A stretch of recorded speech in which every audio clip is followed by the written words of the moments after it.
வணக்கம் பிரபுகளே, மீண்டும் ஒரு காலையில் உங்களை சந்திப்பதை இட்டு மகிழ்ச்சி. யாழ்ப்பாணத்தில் இயங்கி வருகின்ற குரல் அற்றவர்களின் அமைப்பு எதிர்வருகின்ற ஜூலை மாதம் 23ஆம் தேதி நாடளாவிய ரீதியிலே ஒரு போராட்டம் ஒன்றினை நடத்த தீர்மானித்திருக்கிறது.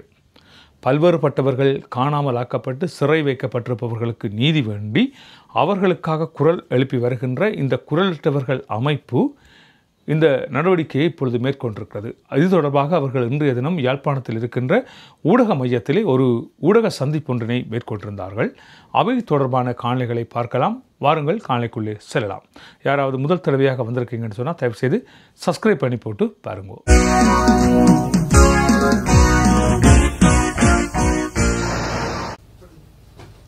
வணக்கம்.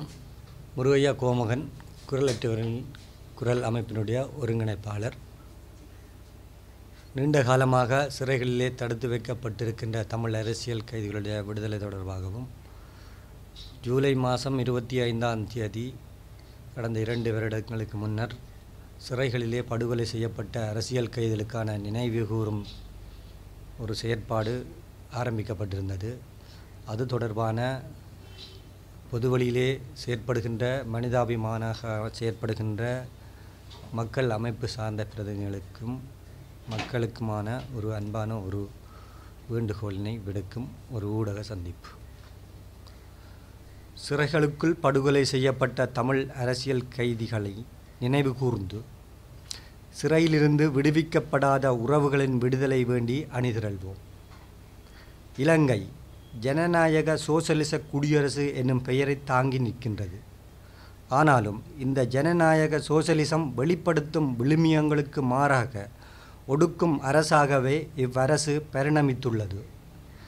இந்த அரசினது இரும்பு சிறைகளுக்குள் தடுத்து வைக்கப்பட்டிருந்த நிலையில் உயிர் பறிக்கப்பட்ட எமது உறவுகளான தமிழ் அரசியல் கைதிகளை உணர்வு பூர்வமாய் மனம் கொள்ள வேண்டியது தமிழ் மக்களாகிய நம் ஒவ்வொருவரது கடமையாகும். சுதந்திர வாழ்வின் உரிமைக்காக நித்தமும் போராடி கொண்டிருக்கின்ற எமது தமிழினத்தை சட்டத்தின் பெயரால் அடக்கி ஒடுக்குவதற்கென்று ஆதிக்க அரசினால் திட்டமிட்டு உருவாக்கப்பட்ட அவசரகால சட்டம் மற்றும் பயங்கரவாத தடை சட்டம் போன்றவற்றின் கீழ் இன விடுதலையின் பெயரால் கைது செய்யப்பட்டு சிறையில் அடைக்கப்பட்ட தமிழ் அரசியல் கைதிகளை நாம் மறந்துவிடலாகாது. நாட்டின் பல்வேறு சிறைகளிலும் தடுத்து வைக்கப்பட்டிருந்த நிலையில் வெவ்வேறு காலப்பகுதிகளில் மனிதாபிமானமின்றி கொல்லப்பட்ட நூற்றுக்கணக்கான எமது உறவுகளை நினைவேந்துவதுடன் 30 ஆண்டுகள் கடந்தும் விடுதலையின்றி இன்று வரை சிறை கூடங்களுக்குள் தடுத்து வைக்கப்பட்டிருக்கும் தமிழ் அரசியல் கைதிகளின் சுதந்திர விடியலுக்காக கரங்கோர்த்து குரலுயர்த்த அனைவரும் ஒன்றிணைய வேண்டிய காலத்தின் கட்டாய தேவையாகும். தமிழினத்தை வேரறுக்கும் வரலாற்றின் முதல் அத்தியாயமான ஜூலை கலவரத்தின் சிறைப்படுகொலை நாள் ஜூலை 25ஐ முன்னிறுத்தி சிறைகளுக்குள் படுகொலை செய்யப்பட்ட உயிர்களுக்கு சிரம் சாய்த்து நினைவேந்தி இன்று வரை சிறையிலே வாடும் உறவுகளின் விடுதலைக்கு வழியமைப்போம்.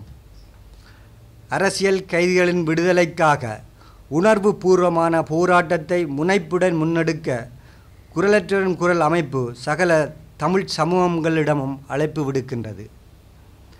நினைவேந்தலை வலுப்படுத்தி விடுதலைக்கு வழி சமைக்க ஈழத்து சூழலில் மட்டுமன்றி அயலகமான தமிழகம் புலம்பெயர்ந்து வாழ்கின்ற பன்னாட்டு தமிழ் உணர்வாளர்கள், தமிழ் அமைப்புகள், மனித உரிமைவாதிகள், பல்கலைக்கழக மாணவர்கள், சிவில் சமூக அமைப்புகள், ஜனநாயக சக்திகள் என அனைத்து தரப்பினரிடமும் அந்தந்த நாடுகளில் இதே போன்ற உணர்வுபூர்வ கவனக்குவிப்பு நிகழ்வுகளுக்கான ஒத்துழைப்பையும் ஆதரவையும் உரிமையோடு வேண்டி நிற்கின்றோம். எதிர்வருகின்ற 24 மற்றும் 25ஆம் திகதிகளில் யாழ்ப்பாணம் கிட்டுப்பூங்கா சுற்றையலில் இடம்பெறும் இந்த நினைவேந்தல் செயற்பாட்டில் சமூக உணர்வு கொண்ட அனைத்து தரப்பினரிடம் தவறாது பங்கேற்று ஒன்றிணைந்து உறவுகளை சிறைமீட்க குரல்களை உயர்த்தி உறவுகளின் விடுதலைக்கு அணிதிரள வலு சேர்ப்போம். நன்றி. வணக்கம். 30 வருடம் சிறையில் இருக்கிற விக்னேஸ்வர பார்த்திபனின் தங்கை வாகினி. இப்போ 24, 25 எங்களோட அண்ணாண்ட விடுதலைக்காக எல்லாரும் ஒருமித்த குரலாக கேட்க இருக்கிறோம். இதுவரையில் நாங்கள் அப்படி கேட்டதில்லை. இந்த முறை நாங்கள் எல்லாரையும் கேட்க போகிறோம் எங்களோட அண்ணா விட சொல்லி. ஏனென்றா எங்களோட அண்ணா பாவம் 30 வருஷத்துக்கு மேலேயும் அவர் அதுக்கே இருக்கிறார். இதை பார்க்குற எல்லாரும் இதில் வந்து குரல் கொடுக்கணுமென்று தான் நான் கேட்குறேன். ஏனென்றா எங்களோட அண்ணா வெளியில் வரணும். எங்களுக்கு எல்லா அமைப்பாக இருந்தாலும் போதும், அமைப்பாக இருந்தாலும் எங்களோட அண்ணா காண்டி நீங்கள் வந்து குரல் கொடுக்கணுமென்று தான் எங்களுடைய ஆசை. ஏன்னா 30 வருஷத்துக்கு பிறகு அவர் உள்ளுக்க இருக்கிறது நியாயம் இல்லை.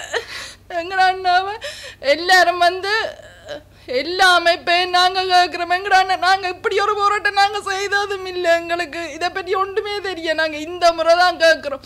எங்களோட அண்ணாவை இவ்வளோ நாள் நாங்கள் நம்பி நல்லா ஏமாந்து போனோம். இந்த முறை என்றாலும் எங்களோட அண்ணாவை விடணுமென்றதுக்காண்டி எல்லாரும் ஒத்துழைச்ச எங்களுக்கு குரல் தரணும் எங்களோட அண்ணா விடுதலைக்காக என்றுதான் நாங்கள் கேட்டுக்கொள்ளுறோம்.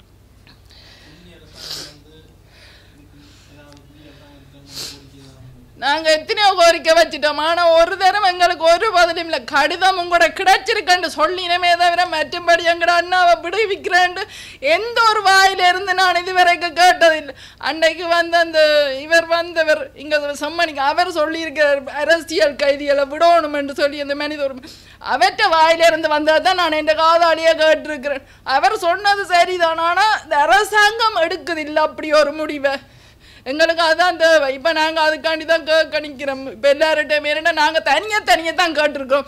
இப்போ தான் நாங்கள் ஒட்டு மொத்தமாக கேட்குறதுக்காண்டி இருக்கிறோம். எல்லாரும் வந்து எங்களுக்கு ஒத்துழைப்பு தாங்கும்.